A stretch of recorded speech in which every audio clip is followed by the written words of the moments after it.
Ons gaan nou vanaand weer 'n bietjie lekker saam gesels oor Pinkster 2020 se eerste tema wat ons hier hanteer, naamlik Jesus verander godsdiens radikaal. En ons gaan gesels oor die spiritualiteit van Jesus.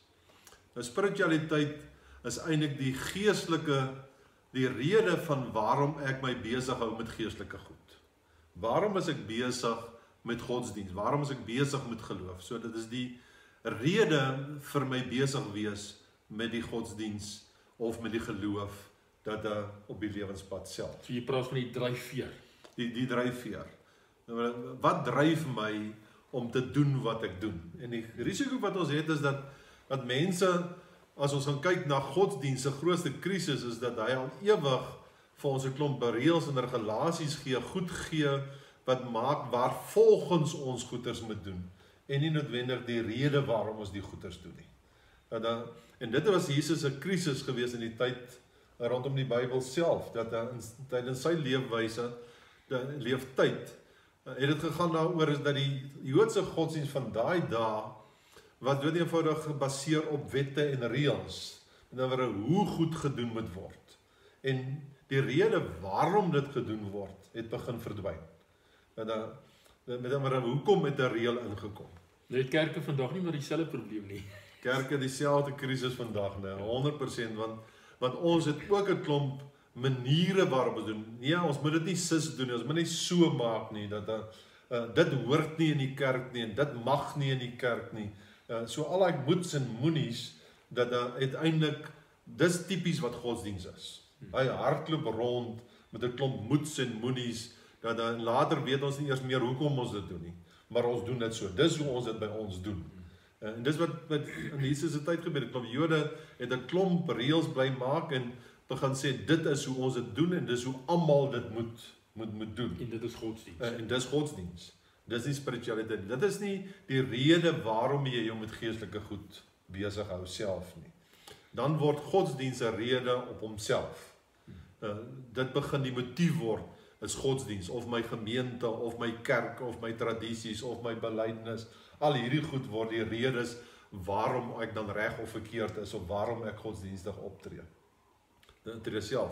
Nou 'n mooi voorbeeld wat ons het is dat as ons nou kyk na Jesus se spiritualiteit, dan het Jesus heeltemal radikaal teen sy dag ingegaan. Dit was eintlik gevaarlik geweest, want hy het al hierdie goed gechallenge. So kry ons byvoorbeeld oor die Sabbatdag, hy het gereeld oor die Sabbatdag mense, die Jode gechallenge. En ek gaan vir ons lees Lukas 13, dat een keer op 'n Sabbatdag was Jesus in een van die sinagoges besig om die mense te leer. Daar was ook 'n vrou wat al 18 jaar lank gelei het onder 'n bose gees wat haar heeltemal verswak het. Sy was krom getrek en kon glad nie meer regop kom nie. Toe Jesus haar sien, roep hy haar nader en sê vir haar, "Mevrou, jy is van jou gebrek verlos." Toe het hy haar die hande opgelê en sy het onmiddellik regop gestaan en God begin prys. Die hoof van die sinagoge was verontwaardig omdat Jesus op die Sabbatdag iemand gesond gemaak het. Hy sê toe vir die mense, "Daar is 6 dae in die week waarop 'n mens moet werk. Julle moet op een van daardie dae kom om julle te laat gesond maak, nie op die Sabbatdag nie." Toe sê die Here vir hom, "Julle huigelaars, maak elkeen van julle nie op die Sabbatdag sy bees of sy donkie van die krib los en lei hom weg om hom te laat suip nie. Hier is 'n vrou, 'n kind van Abraham, wat werklik al 18 jaar lank deur die Satan gebind is. Mag sy dan nie op die Sabbatdag van hierdie band losgemaak word nie." Nou, dit is 'n voorbeeld van waar Jesus die Jode kom challenge het. Want die godsdienst van sy dag het reëls oor die Sondag, oor die Sabbat gehad. En omdat die Sabbat uiteindelik sy reëls daar was, het hulle gesê die vrou mag nie.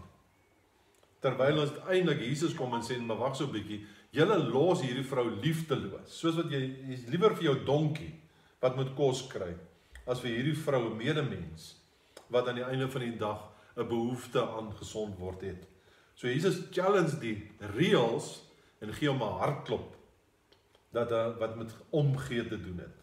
So sy spiritualiteit, sy rede van waarom hy met godsdienst besig was, dat geloof beoefen het, was liefde, gedryf uit sy liefde vir die ander mens en die nood van die ander mens.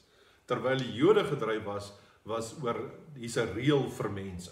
Met ander die ironie is dat God het 'n hart vir die vrou, maar die godsdienstige is dit nie 'n hart vir die vrou nie. Nie hard vir die sy donkie was belangriker geweest. Ja. As hierdie vrou wat siek lê daarso.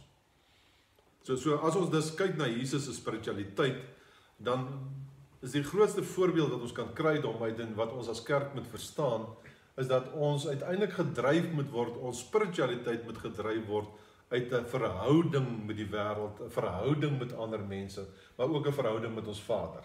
Jesus het in sy spiritualiteit gereeld gaan bid. Nie omdat dit 'n roetine was nie 'n kwessie van ek moet vanoggend bid en ek moet vanaand bid voor ek gaan slaap nie. Hy het gegaan om hierdie verhouding met sy Vader intiem te beleef en dis hoekom hy gaan bid het. En elke keer as hy met die Vader so besig was, het dit uitgeloop op iets wat hy gedoen het met mense. Ja, dit was half waar hy gaan volmaak het om te verstaan wat liefde is. En dan kon hy daai liefde uitleef self. So as jy dus in die kerk besig is om Sondag kerk toe te gaan, of jy is besig om goed in die kerk te doen, maar jou dryfveer is die doen en nie die liefde van die doen nie. En die skep van verhoudings, jy klomp in wat jy in die kerk doen, 'n klomp verhoudings vertroebel, dan het jy godsdienst beoefen. Want jy wil die regtig klomp goed gaan doen het. In plaas daarvan dat jy regtig vanuit liefde en omgee geleef het. So jou geestelikheid se basis is verkeerd. So baie mense is geestelik, maar op 'n menslike manier en dit maak dood. Dit maak verhoudings dood, maak eintlik die kerk ook dood, nee. Ja. En maak die wêreld om die kerk ook dood. Ja. En ek dink dit is wat Jesus wou demonstreer. Ja. Die Jodendom was besig om te sterf. Hy het nie meer 'n hartklop gehad nie. En hy moes die hartklop weer kom terugsit.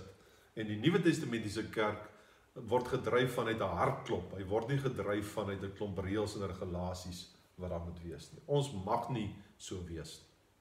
Dankie. En daarom dink ek is dit vir ons almal wat hierdie Pinkster ingaan, belangrik om te gaan vra, waarom is ek geestelik besig? Wat is die rede waarom ek geestelike goed doen? En hoe, met watter oë beoefen ek my godsdiens? Met watter hartklop is ek besig in die kerk self? Want dit moet jou uitbring by jou eie spiritualiteit, jou motiewe en redes vir besig wees met die geestelike goed self. So as ons bid vir die kerk, moet ons bid vir 'n hart in die kerk.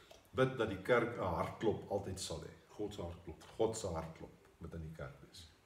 Kom ons bid saam daaroor.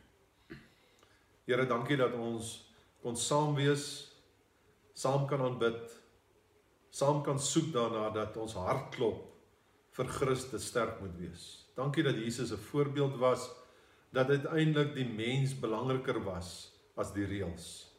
Gee dat ons ook mense sal wees wat nie so vaskyk aan die moeds en die moenies, dat ons uiteindelik nie besef dat ons liefdeloos optree nie. Gee vir ons 'n hart van Christus. Gee ons die hartklop van die Vader, sodat ons weet wat dit is waarom ons besig is met wat ons doen. Dankie Here dat ons kan vra dat U vir ons nooit godsdienstig sal maak nie, maar dat U altyd sal gee dat ons in 'n lewende, dinamiese verhouding sal wees met ons hemelse Vader en met mense om ons. Ek bid dit in Jesus naam. Amen. Amen. Weet jy hoe lang hy nou gaan wees?